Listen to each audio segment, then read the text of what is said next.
কোনো বিশেষ শুভ অনুষ্ঠানে অথবা কোনো কর্মে যাবার আগে আমরা বড়রা ছোটদেরকে আশীর্বাদ করে থাকি এবং আশীর্বাদের যে উপকরণের মধ্যে দেখবেন ধান, দুব্বা, দই বা মিষ্টি এই জিনিসগুলো অন্তত থাকে। আরও অনেক কিছু লাগে, তো মূলত আমরা ধান, দুব্বা, দই অথবা মিষ্টি দিয়েই বেশিরভাগ ক্ষেত্রে আশীর্বাদ করে থাকি।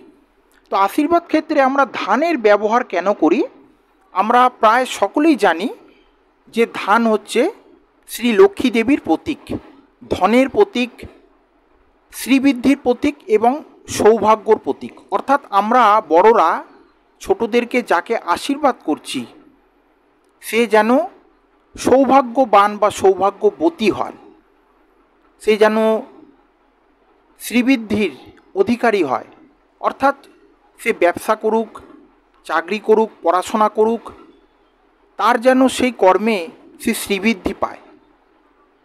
এবং ধনের প্রতীক লক্ষ্মী দেবীর প্রতীক, লক্ষ্মী দেবীর যেন প্রীতি লাভ করতে পারে, তার জন্য আমরা ধান দিয়ে অপর ব্যক্তিকে আশীর্বাদ করে থাকি।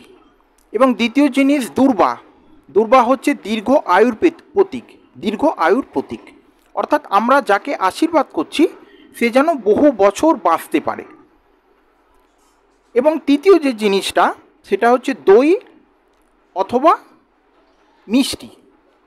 তো এই দই কিন্তু একটি শুভ লক্ষণের প্রতীক, অমৃতের প্রতীক এক কথায় যদি বলা হয়। অর্থাৎ আমরা দেখবেন কোনো যখন পূজা পাঠ করে থাকি পঞ্চামৃত দিয়ে দেব বা দেবীদের স্নান করাই এবং পঞ্চামৃত তৈরি করি।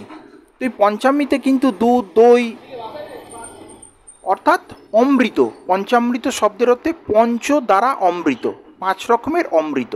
সে অমৃতের মধ্যে হচ্ছে দুধও থাকে এবং দইও থাকে। অর্থাৎ যাকে আমরা দই খাওয়াচ্ছি সেই কর্মটি যেন শুভ হয়। দেখবেন অনেক সময় পড়াশোনার যখন পরীক্ষা দিতে যায়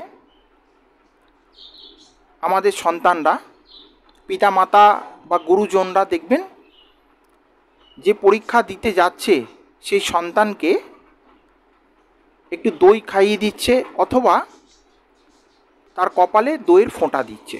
অর্থাৎ তার সেই কর্মটি যেন শুভ হয়।